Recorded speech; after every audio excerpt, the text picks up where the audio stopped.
to the next topic, NBA free agency. Now the biggest thing that happened, I guess, in the meantime, between time, there was a trade. Memphis traded Mike Conley to the Utah Jazz. Utah Jazz gave him a couple young pieces. What do you think that makes Utah a contender next year? Damn, by look at your face. Look at Shaw's face. Yeah. So I mean, basically, I'm not sold on Utah. I think that they're a nice team. I like Conley, but I like everybody on their team. I like Mitchell. I like Gobert. I like Ingles. Like, I like these guys. But it comes down to me, like, you know who they are? They're like Denver. Like, I still don't think they're better than Denver. I think, like, you know, I just think that they're, like, a lot of good pieces, no one great. And I just feel like if they got to the second round, that's cool. Like, but, like, are we talking about, are they conference, like, are they conference finals type of good? A couple years ago, they did go to the second round. So I will say, like, if that improves them, let me just throw this out there. I think it does make Utah a contender. I'm not saying they're going to definitely win a championship or anything. I think that puts them in the mix. Let me tell you why. Somebody like Conley, I guess, offensively, he can put it on. Especially, I'm talking like playoff-wise. If you get in tight situations in the playoff, Mike, give the ball to Mike Conley. Mike Conley can make stuff happen. Let me tell you why. Somebody like Conley, I guess, offensively, he can put it on. Especially, I'm talking like playoff-wise. If you get in tight situations in the playoff, Mike, give the ball to Mike Conley. Mike Conley can make stuff happen. Are the Utah Jazz even going to make the playoffs? Like, what are we talking about when we talking about the Utah Jazz right now? I don't care who they traded. You know what? Let me take that back. They could have traded for somebody, but they can't. Alright? I don't even know why we're discussing the Utah Jazz. If the Jazz make it past the second round, it's a miracle. If the Jazz even make it to the second round, it's a miracle. I don't even know why this is a discussion. Is they real players? Maybe if they get another player or two, or three, alright? Or four, or five, alright? I don't even know why we're talking about this. There's no need for discussion, alright? Utah Jazz. I'm not saying they got the best starting five out there, but like you said, everybody on their team is solid, at least. So if they could put a couple pieces around it, I think Utah, I think they might see a conference final. They might. I think it might be in there. Any other news that you're looking at? I mean, I'm just still sticking with the dominoes. I'm still sticking with Durant. Still sticking with Kawhi. I'm still sticking with Kyrie. Okay. And I think that essentially the news is changing now. The news, but that's what we come down to. It's every day is something different. Supposedly the Knicks pop back up. Exactly. Supposedly Durant is now talking about, well, maybe I'll sign the max and get traded. Like, you know, they're doing a signing trade now because he wants his money. That just means he wanted out from the jump then, yeah, right? I mean, talking about signing but it trade. also works out for Golden State at the same time too, though, because at least Golden State's going to get something for return and not lose them altogether. But I think personally, I've said this. I think Durant and Kyrie, I think they should, from a basketball standpoint, Durant should stay with Golden State. But essentially, if they're gonna pick between, it's gonna be between the New York teams. It's gonna be between Brooklyn and New York. I think, you know, the news about Kyrie, essentially maybe Brooklyn not being as interested in him if he's coming by himself, kind of makes sense though. Like, me and you have talked about this. Always, as a Brooklyn fan, yes, I think that makes sense too. Right, like, because here's the thing, it's no smack to Kyrie, but it's like, Kyrie, we know you're better than D'Angelo Russell. Nobody's debating whether you're better than D'Angelo Russell. But if you're there by yourself, how much better are you than D'Angelo Russell? Now, if it's Kyrie and Durant, right, surrounded with your team, peace. Right, yeah. Now we're talking about right. Now we're talking about that if you guys don't make it to the conference finals, it's a bust. If we don't make it to the finals, right. So essentially, you know, that's what it comes down to. I'm really interested in the dominoes. I think the second tier guys are gonna have to wait. You know, so those two. Kyrie is the main domino, and it seems like we keep talking about, but it is. First it's on between him and Brooklyn. It's like case closed. It's gonna happen. But just like you're saying, how much better is he than D'Angelo? I know he's a better player. If you ask me, okay, who do you want next year to try to win a championship? Yeah, Kyrie Irving over D'Angelo. But D'Angelo's a little younger, right? He fits in with the team already, personality-wise, chemistry-wise, everything, right? And you can use all that. You still have 2 cat spots to use. Two max spots to use, and you can keep Russell if you use them on different, like maybe forwards, other spots. Kyrie and D'Angelo Russell, they're acting like D'Angelo Russell, that's my guy. Alright, future All-Star, all of this stuff. But Kyrie's just on another. I don't even know how they even got to that point. But they sitting up there talking about, yeah, but I'd rather have D'Angelo Russell to win a champ. What is he talking about to win the championship? You rather have D'Angelo? Doesn't Kyrie have a championship? What is he talking about? That makes absolutely no sense. Kyrie has won a championship. I don't know. I don't know what was going on. I don't know. They had some type of flow going on. But Kyrie does have a championship. He has hit a game winner in Game 7. Excuse me. In Game 7, he's hit a game winner. So I don't understand the concept of saying D'Angelo Russell is around as good as him. Let me see him make it to the second round first before we can even have this conversation. All right? Crazy. I don't know what's going on. Just let me know I was right in the comments. Get down below. Let me know what's going on. Join the discussion.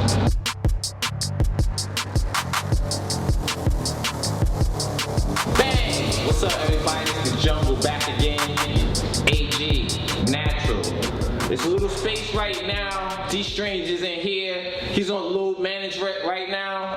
The popular term. So he will be back. So shout out to D-Strange for today. We just jump into it. You know how we do here at the Jungle. Let's get into it. The draft. What stood out to me is what I didn't like in the draft. Phoenix, right? Now we had Stranger in here before, and he was ripping Phoenix. Like, they're gonna do something completely ridiculous, right? And I was kind of taken up for it. Like, no, they have to get a point guard. There's available talent. And then what does Phoenix do? Like you always say, it's about value. You can like a player, but if he was gonna go in the 20s, maybe even 30s, why would you pick him so early at 11? The guy they got, Johnson, right? Cam Johnson. They say he might be the best shooter in the draft, right? That's all he can really do, though. So that's why he was gonna go in the 20s. I think his own teammate, when they asked him, that was my reaction. Yeah. Like he was shocked and had a smile. I was shocked and had a weird ass look on my face. Like, you can see that his teammate, when he got picked, he initially got taken back. He was shocked as fuck. His true reaction came out. He was like, oh shit. But then he realized that, I'm being filmed. I'm happy for him. That's great. Yeah. But his natural reaction was, word? 11th in the first round? 11th in the first round? For real? Yeah. He just, so exactly. So that, even his own teammate didn't even expect it. So that just shows you how high they reached to get him. And then you need a point guard. And not to knock Ty Jerome, shout out to Ty Jerome, but you had Kobe White there that you could have stayed there at 6 to get, and you got Johnson and Jerome. I'm just gonna wait till Kobe White shows Phoenix. They should have picked him to start ripping him, but I'm gonna wait till that. I'm gonna give them at least that to start ripping Phoenix. I just think I'm a little bit on the Zion train. Whether I'm not going to sit here and say that this guy's going to be a multiple MVP winner. I think he has that type of ceiling. But essentially, I just think that, I think he's going to end up. I will say this about, this and staying on the draft segment. I don't think he's going to be Rookie of the Year. Oh, let's throw that hot take on who is then. I definitely think, and it's because of the situations he's in, Now this is pre-free agency, so we don't know who's gonna go. Yeah, let me see if I agree with you. Yeah. Go ahead. Knicks fans, RJ Barrett will be your rookie of the year. Think so? I think RJ Barrett's gonna have the full reins to take over games, and I think that he's gonna look to do that. You know what? I'm gonna go with the other rookie on that, who's gonna have that same free reigns to take over games and start, and also be given the keys. That's Ja Morant, and I think he's gonna have the ball in his hands just a little bit more than Barrett will, so he'll have more of an opportunity to do that. Yeah, that's not bad. Not to say who's a better player, but I think he'll have even more opportunity to show what he could do even more than Barrett will. I think they both will, because they're just gonna throw them both into the fire. He talking about Ja. Listen, maybe in like the distant future, I can see maybe he's playing for the Memphis Grizzlies. He's talking too reckless about Ja Morant. I'm sorry. He's playing for the Memphis Grizzlies. All right. Did you see that team? I don't know what he expects for the. I don't care how many shots. All right. Not no league MVP.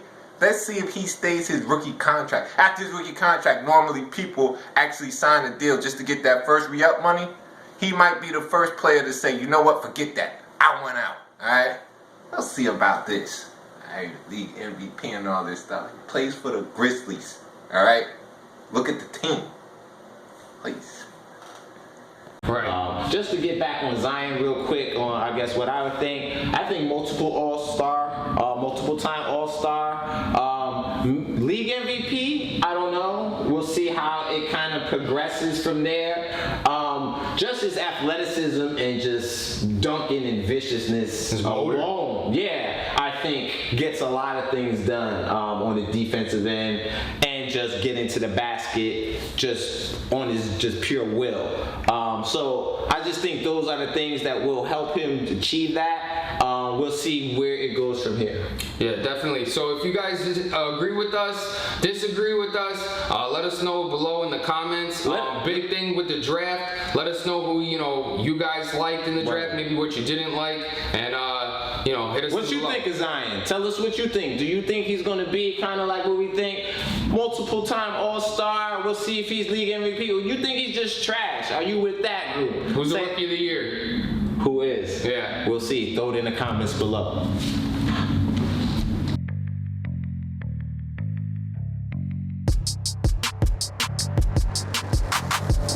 Yes, and we're back on the jungle. We're here. The train pulling into the station. Almost loser of the week. Almost done, baby. Loser of the week for this week. I'm gonna go first and throw my loser of the week out there. My loser of the week this week. Cleveland Cavaliers, right? Last year, you draft a point guard. You draft Colin Sexton. You draft him 8th. Use a top 10 pick to draft Colin Sexton. People like Knox, Shai Gilgeous-Alexander get drafted a little bit after. Okay, you got Colin Sexton, right? Okay.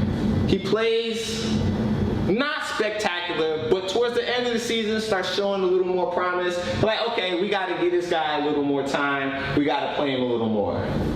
The next year, you draft what? Well, someone called him one of the best point guards in the draft. He himself said he was the best. So let's even go with that. So you draft one of the best point guards in the draft. After last year, you got your point guard in the top 10 in the draft.